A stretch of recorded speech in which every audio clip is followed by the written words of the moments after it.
Hey everybody, it's Rosie, and in this video I am making my chicken and sausage stew. This is a perfect alternative for seafood gumbo. My husband is allergic to seafood, so I like to kind of mix things up and have things available for him whenever my son and I are craving gumbo and jambalaya and stuff like that. So we're going to start off with my chicken. This was a whole chicken. I cut it up and I rinsed it under cold water.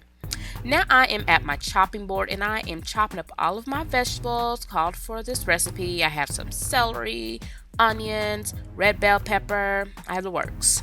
So now I am chopping up my smoked beef sausage. I know a lot of people are going to say, what if I don't like beef? Can I use turkey? Can I use chicken? Of course you can. So now I'm going to add in some frozen mixed vegetables.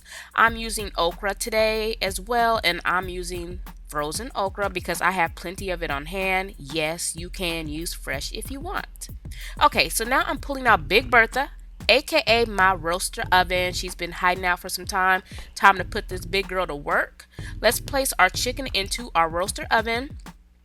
Next, we are going to season the chicken, and I'm using a salt-free seasoning. There's plenty of brands out there, salt-free seasoning. Next, I'm going to put some garlic powder in there, as well as some poultry seasoning, because this is chicken, right? So get some of that poultry seasoning and sprinkle it on in there. So now I'm going to add in my paprika. This is smoked paprika. You can find that at your local grocery store. So let's place all of those veggies that we chopped up earlier into Big Bertha as well. I'm going to place my sausage and my okra, my frozen veggies as well. And now I am going to crack open a can of tomatoes and pour it on in my roaster oven. And look at the colors. Yes, honey, it just looks delicious already. However, we have a lot of cooking to do, so let's continue with the recipe. So now I am pouring in my chicken broth. This chicken broth is low sodium. You can use regular. I'm also going to add a couple cups of water. Remember, I did show you all of the ingredients that I'm using at the beginning of this video. I'm going to cover this and let it cook for 1.5 hours before I move to my next step. Okay, so it's been cooking for 1.5 hours. Now I want to remove some of the fat from the pot so I can make a gravy. So just kind of skim it off from the very top, because there will be fat from the chicken and the sausage. Now that's about maybe 1/4 of a cup of the fat that we took out.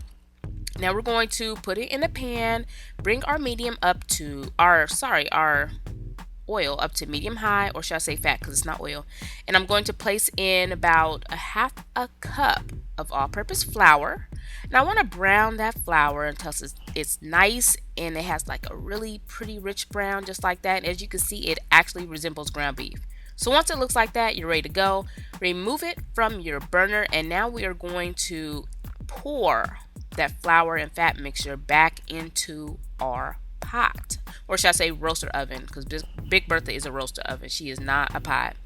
So now I'm going to stir that in. I'm going to get some more of that liquid and deglaze my pan. As you can see, that's what I'm doing. So I just poured the liquid in there, stirred around, and made sure I got all of that flour and oil out of there. I keep calling it oil, but it's fat.